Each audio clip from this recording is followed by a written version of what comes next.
سەرچاوەی NLP واتە تۆ هەموو زانستێک کاتێک ئەچی سەیرەکەی بزانی کێ دامەزرێنەری ئەم زانستێ. بۆ نمونە تۆ ئەڵەی زانستی کۆمەڵناسی ئەکسەر ئیبن خەلدونە بیرەکەوێتەوە. بۆ نمونە تۆ ئەڵەی پزیشکی، ئەم پزیشکی ئەم سەردەمە ئیبن سینا یە بە خەیاڵتە. باوکی پێڵن مەسەلەن باوکی پزیشکی سەردەم ئیبن سینا، باوکی کۆمەڵناسی ئیبن خەلدون. زۆرێک لە زانستەکان بۆ نمونە تۆ ئەڵەی فەلسەفە یەکسەر کێت بیرەکەوێتەوە؟ یەکسەر سوقرات و ئەفلاتون و ئەرەستۆت بیرەکەوێتەوە.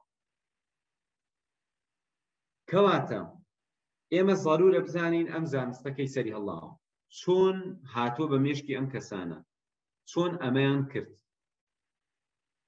وە چیان کرد، ئەمانە کێ بوون، لەسەر چه ئەساسێک. ئەمە زۆر گرنگە.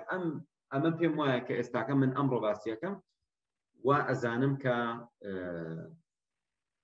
ئەمە یەشێکە لەو فەراغانەی ئەوانەی NLPیان خوێندووە ئەمەیان پێنەوتون بە وردی. نازانم بۆچی. ئێمە هەوڵەین ئاماژەی پێ بکەین چونکە زۆر گرنگ. لەم پێناوە من ئەمەوێ لە سەرچاوەی NLP 6 کەس بە ئێوە ئەناسێن. 6 کەسایەت. هەرێکیان دەرگایەکی لێکاتەوە. بەڵام لە سەرەتاوە 2 دامەزرێنەری هەیە NLP ئەوانە ئەناسێن. ئەمە ریچارد بنلەر.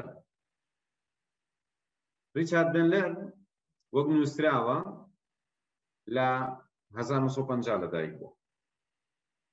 ئەم پیاوە ئیشی کردووە زمانێک دەرچووی بەشی دەرونزانی بووە و لە زانکۆ لە سانتا کروز خەریکی توێژینەوە بووە لەسەر طریقەی گشتاڵت.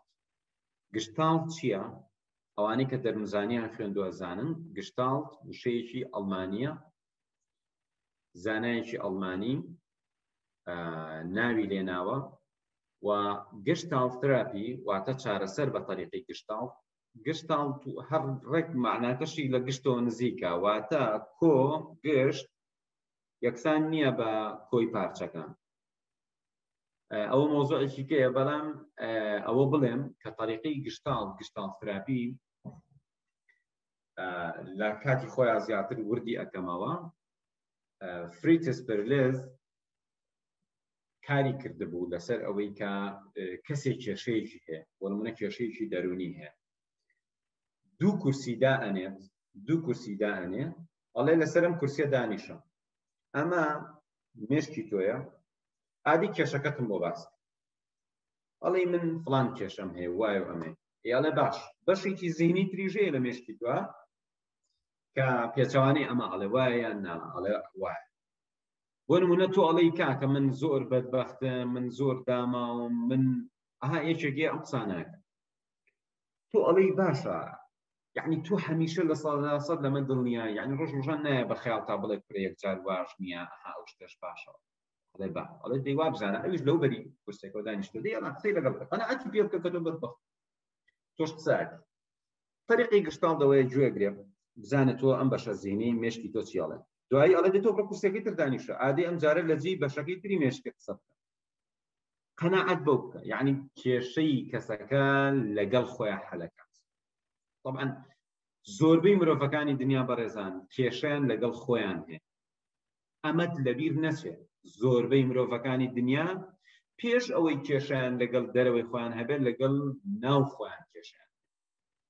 بۆیە بێزارن، بێتاقەتن، بێبەرنامەن، تووڕەن، تووشی نەخۆشی دەرونیە بن، بە ئاسانی میزاجیان تێگەچێن و تووشی خەمۆکی ئەبن. ئەنواع کێشەی دەرونی کۆمەڵایەتی، چونکە زۆربەی مرۆڤەکانی دنیا یەکەم جار کێشیان لەگەڵ خۆیانە. زانایەکی ئێرانی هەیە کە مامۆستای زانکۆکانی ئەمریکایە، دکتۆر هۆلاکۆیی، قسەیەکی جوانی هەیە لە یەکێ لە وتارەکانی ئەڵێ هیوا هەیە نەک لەگەڵ کەس، لەگەڵ خۆی نایکرێ ئەڵێ ئەگەر نەفەر ئەگەڵێ هەر خۆی بێنینەوە جاریش کە خۆی نەفەریشکە بێن خۆی بێت باشە ئەڵێ هەرگیز لەگەڵی نایکرێت ئەمانە کێشیان لەگەڵ خۆیانە هەیە واتە هەر هەمان سیستم و هەمان عەقڵیەت ببێ بە کەسێکی تر بیخەیتە باڵی نایکرێت لەگەڵ ئەمان لەگەڵ خۆیانە نایکرێت لەگەڵ کەسی ترا چۆنیان کرێت لەگەڵ کۆمەڵگا چۆنیان کرێت لەگەڵ شوێنی ئیشەکەیان چۆنیان کرێوانە المهم ریچارد بندلەر یەکێ بوو لەو کەسانەی کە شارەزا بوو لە چارەسەرکردنی گرفتی دەرونی بە طریقەی گشتاڵت و لە ساڵی 1975 The Structure of Magic کتێبێکیان نووسی بە ناوی پێکهاتەی جادوو کە یەکێ بوو لە کتێبە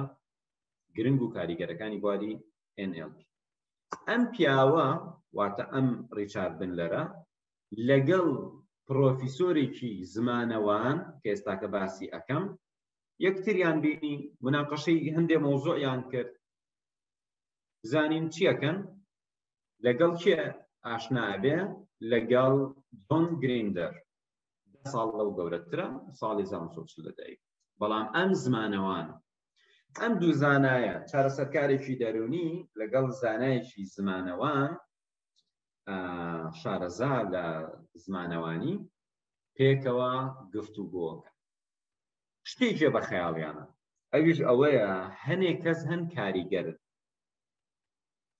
هەن کاریگەر ئەتوان بە ئاسانی کێشەی خەڵک چارەسەر ئەتوان بە ئاسانی نەخۆشێکی نەفسی چارەسەر ئەتوانن تێبگەن ئەم کەسە بۆ وایە ئەم دوو زانایە ریچارد بندلەر و جان گریندەر هاتن لە ئەمریکا چوار کەسی زۆر لێهاتوویان دیاری کرد کە بڕۆن دیراسەیان بکەن بزان ئەم چوارە بۆ ئەوەندە لێهاتوون بۆ نەخۆشێکی نەفسی گیریان خواردۆ بە دەستیانەوە لای ئەم چوار نەفرە ئەچێتە لای هەر کامیان حەلەبێت بۆ ئەمانە هێندە قسەکانیان تەکنیکەکانیان کاریگەر طبعا ئەم چوار کەسە بە یەکۆ نین و دوورن تەنان لە یەک ویلایەت نین ئیشەکانیشیان جیاوازن باگراوندی معریفی و شەهادە و پیشە و هەموو شتێکیان جیاوازە بەڵام تەنها ڕاوێژکارن ڕاهێنەرن تەنها ئەوەندە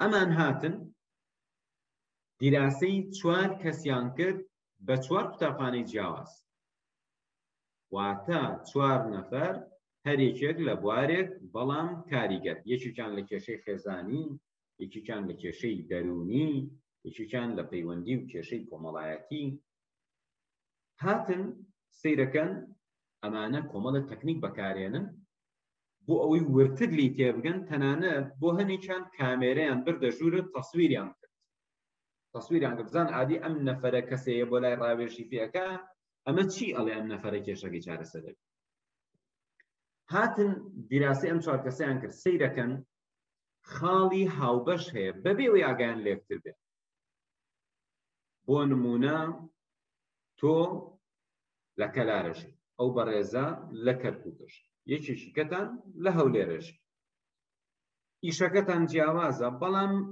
هەر سێکتان ئەتوانن بە ئاسانی یارمەتی کەسێ بن فێری ئەوەی بکەن کە چۆن سەعی بکە و یەکەم دێ باشە بۆ نمونە دوایی منیام سەیرەکەم تۆ خیبرە و شارەزایەکەت شتێکە ئەو شتێکی ترە ئەوی شتێکی ترە بەڵام بۆچی کاریگەریکی واتان هەیە ئێم دیراسەکەم سەیرەکەم هەمووتان بەبێ ئەوەی ئاگاتان لێک بێ جۆرە تەکنیکێک بەکارێنن جۆرە قسەیەک بەکار ئەم جۆرە تەکنیک و قسەیان هێنا ناویان نا NLP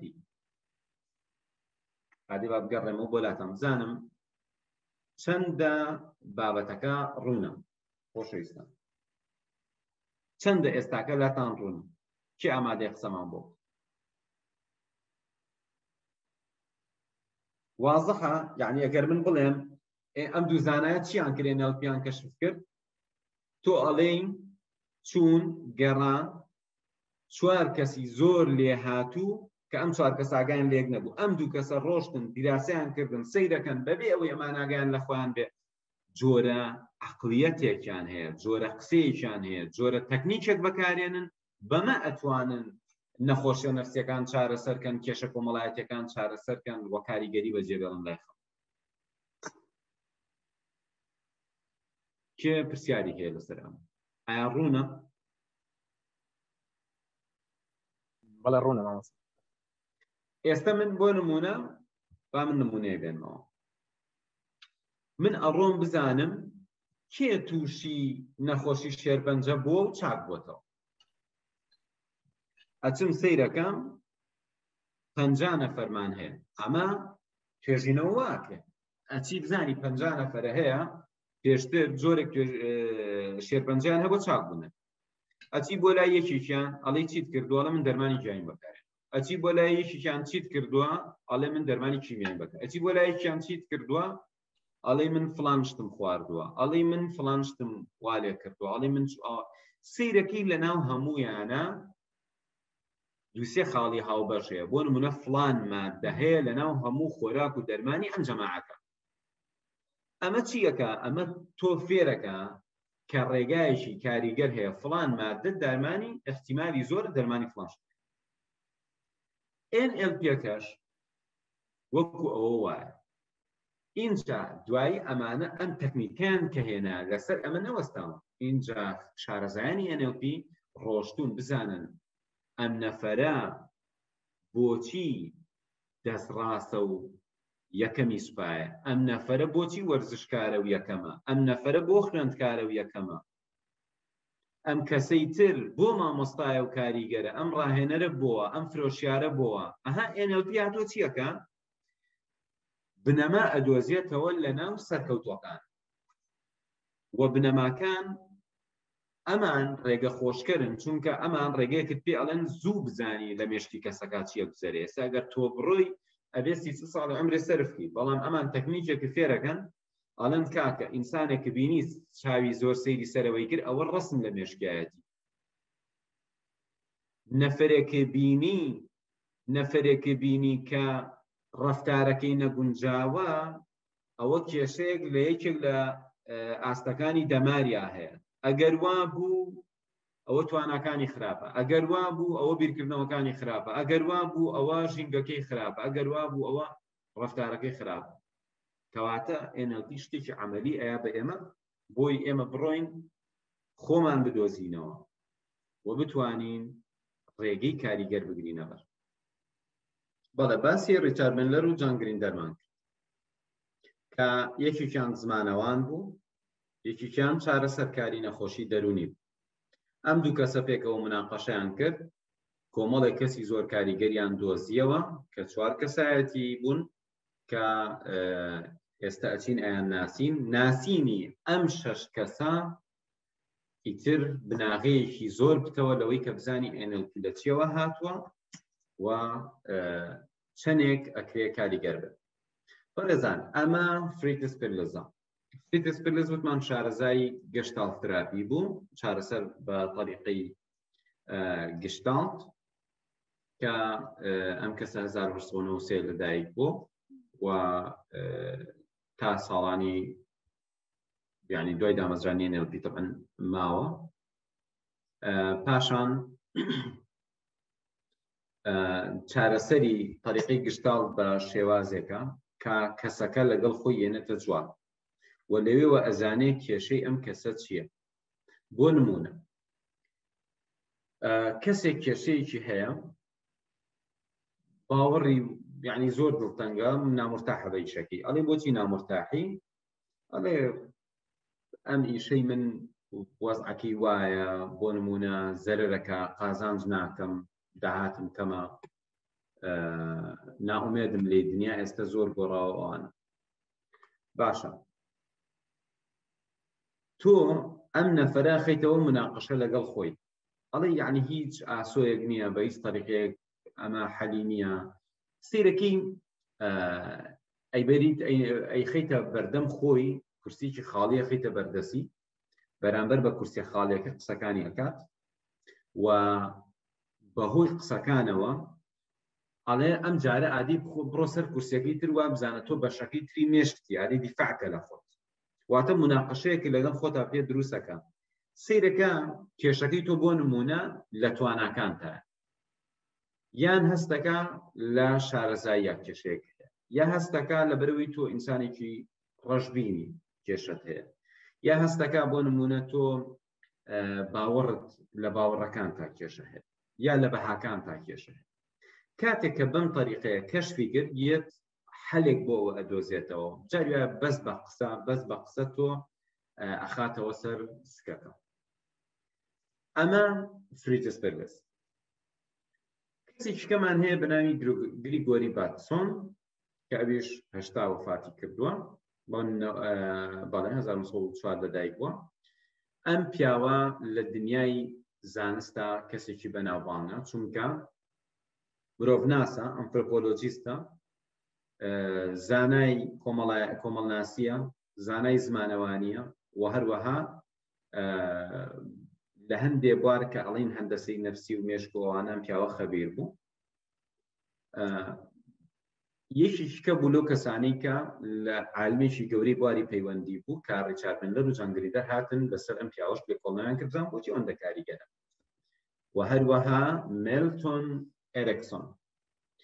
میلتۆن ئێریکسۆن ئەم پیاوە کاتێ لەدایکە بێ بۆ 4-5 ساڵ توانای دەربڕینی نییە و بەردەوام ئەیبەن بۆ لای دکتۆری نەفسی، ئەیبەن بۆ لای ئەم سەر و ئەو سەر بزانن حەلی چییە، ئەبێتە 4-5 ساڵ نازانی یە قسە بکات. ئەم پیاوە لەناو خۆیان زۆر قوڵە بێتەوە، بەرەبەرە کە تەمەنی گەورەیە بێ، زۆر تەرکیز دەکاتە سەر ئەحساسەکانی و وەکو چۆن کەسێ خۆی بخەوێنێ بە خەوی مۆناتیسی، ئەم خۆی خاتە ئەو حاڵەت لەوێوە بە تاقیکردنەوە لەگەڵ خۆی بەرەبەرە خۆی چاکەکاتەوە، زمانی دەست و قاچی ئیحساس و شعوری هەموو شتێکی خۆی جارێکیکە دروستەکاتەوە. ئەمە نمونەیەکی زۆر جوانە لەوەی کە مرۆڤێک لەو پەڕی بێدەسەڵاتیە ئەتوانێت لەناو مێشکی خۆیەوە جارێکیکە خۆی چاکات. میلتۆن ئێریکسۆن دوایی دامەزرێنەری، ئەمە یەکێکە لە هەرە گەورەترین زاناکان، دامەزرێنەری کۆمەڵەی ئەمریکیە بۆ چارەسەر بە هیپنۆتیزم و هەروەها ئەندامی هین بووە American Psychiatric Association، واتە ئەنجومەنی دەروون چارەسەرکارانی ئەمریکا، و هەروەها ئەندام بووە لە ئەنجومەنی دەروونزانانی ئەمریکا و هەروەها ئەندامی ئەنجومەنی چارەسەرکارانی نەخۆشی دەرونی بوو. ئێستا ئەم پیاوە طریقەیەکی هەبووە کە ڕیچارد مندلەر و جان گریندەر زۆر پێی معجەبە، کامێرا ئەبەنە ژوورەوە، هیوا هەیە تۆ ئیتر زۆر بێدەسەڵاتە بی لە بەردەمیە، نە قسە تەئسیری هەیە نە ڕەفتار تەئسیری هەیە. کەچی میلتۆن ئێریکسۆن جاری وا هەیە بە چەند قسەیەک ئەم نەفەری دانیشاندووە یان ئەم نەفەری قەنەعەت پێ کردووە. ریچارد مندلەر و جان گریندەر زۆر تەعەجوبەکە ئەم پیاوە چۆن لەگەڵ لاشعوری کەسەکە ئەتوانێت قسە بکات. واتە میلتۆن ئێریکسۆن طریقەکەی پێ ئەوترێ مۆدێلی میلتۆن مۆدل. میلتۆن مۆدل چییە؟ من ئەگەر لەگەڵ تۆ قسە بکەم ڕاستە و خۆ بڵێم تۆ ئەم شتە ئەکەی، تۆ ئەو شتە ناکەی، تۆ ئەوە بکە، قسەکانم یەکسەر تۆ ئەتوانێت ڕوبەرۆ بیتەوە بڵێ وەڵای کاتم نییە بۆم ناکرێ بەبوورە ئەم شتانە. بەڵام بە طریقەی میلتۆن قسەت لەگەڵ کەم زۆر زەحمەتە بڵێی ناکە، زۆر زەحمەتە بڵێی ناتوانم، زۆر زەحمەتە قەناعەتم پێ بکەیت. بۆ چونکە طریقەی میلتۆن تەئسیر لە لاشعوری کەسەکەکە. بۆ نمونە کەسێک جێتە لای من پێم ئەڵێ من ژیانم هەمووی تێک چووە بەسەریەکە، وەزعەکەم ئاوایە، ئەمەیە، بۆ نمونە نەخۆشمان هەیە، ئیمتیحاناتم هەیە، قورسە، ئیتر من هەموو ژیانم تێک چووە. میلتۆن ئێریکسۆن طریقەکەی وایە کە ڕاستەوخۆ ئەچێتە ناو لاشعوری تۆ، پێت دەڵێ ئەزانی چۆنە مرۆڤەکان دوو جۆرن هیوایان هەیە هەر لەو بارودۆخە یەکسەر بیر لە چارەسەر ئەکاتەوە بەڵام هیواش هەیە یەکسەر بیر لەوە ئەکاتەوە کە ئەم بەدبەختی هاتووە بەسەریا واو ئێستا بۆ نمونە جاریشان کابرایەک هاتبوو بۆ لام و یەکسەر دەستەکا بە گێڕانەوە حەکایە ئەم نەفەری بەرامبەر کە قسەکانی کردووە و کێشەکەی هەیە سەری لێ تێگەچێت هەرچی ئەکا ڕوبەڕووی کەسێ نەبووتەوە وەکو ئەوانی تر بڵێ کاکە تۆ من نازانی تۆ نازانی من وەسعەکەم هەیە ئەها ئێستا تۆ جاری واتێ دڵی کەسێک خۆشی قسانەکە کورە تۆ نازانی من چیم لێ بەسەر هاتوو بەمانە دەم داخا بۆ ئەوەی تۆ ئیتر هیچ قسەیەک نەکەی بەڵام میلتۆن ئێرکسۆن بە ئوسلوبی قسەکە ئیتر تۆ مەجبوری گوێ بگری مەجبوری لەو سەرەوە کاتە گەزانی قەنەعەت و بیر و بۆچوونەکەت گۆڕاوە تۆی خستوتە مووقیفێک تون نەیخستویتە مووقیفێت جواب بیتەوە خستویتە مووقیفێ بچیتە ناو مەوزوعەکەەوە فەریقی میلتۆن ناڕاستەوخۆ قسەکە با من نمونەیەک بێنمەوە ئێمە لە هیپنۆتیزمە کاتێککە کەسێک ئەخەوێنی بۆ نمونە من کەسێک ئەخەوێنم بە طریقی کلاسیک پێی ئەڵێم من ئێستاکە تۆ ئەخەوێنم سەیری ناوچاومکە دوای تۆزێک تۆ بۆ نمونە ئێستا سەیری ناوچاومکە هێزێکی گەورە تۆ دائەگرێ و تۆ ئیتر ناتوانانی بجوڵی جوان جوان سەیری ناوچاومکە ئێستا هێزێک دادەگرێت دەست و قاچت ناتوانانی بجوڵێنی من ئەم قسانە ئەەکەم تۆ چی لێت تۆ حەزەکەی بڕۆی دەست بجوڵێ قاچە بجوڵێنی زانیە جوڵێ یا ناجوڵێ ئەگەر من کەسێکی کاریگەر بم لە ژیانی توە و پێشوەختە ئامادەسازیەک هەبێ پێچێ بەو طریقە بتوانم تۆ بخەوێن بەڵام زۆرینەی خەڵک کاردانەوە ئەنوێنێت تۆڵی ناتوانین دەست بجوڵێ ئەحڵی ئابزام دەست مەجوڵێ ئیشەکە فەشەل بێنێ هەر لە سەرەتاوە واتە تۆ ناتوانانی بەم شێوازە هەموو کەسێک بخەوێنی ئەمە طریقی کلاسی طریقی میلتۆن بۆ خەواندنی خەڵک چۆنە ئەڵێ تۆ ئێستا بەرامبەرم دانیشتووی ئێستا بێیان تۆزێکی تر لە خۆت و حەز بە ئارامیەکێکی ئیتر تۆ قسە و نامێنێ ئێستا بێیان تۆزێکی ئەگەر بڵێ هەز بە ئارامی ناکەم ئێخۆ ئەوتێتی ئێستا بێیان تۆزێکی تر ئەمە چییە؟ ئەمە شعوری تۆ مەشغوڵەکە بەم قسەی ئێستا بێیان تۆزێکی تر بۆ ئەوەی بە تۆ بڵێ مێشکت هەز بە ئارامی بکات مێشکت ئەمی عازە وەرگرت طبعاً ئەوانەی کە هیپنۆتیزمەکان خوێندووە ئێستا کەم قسانەکەم وازەحە لە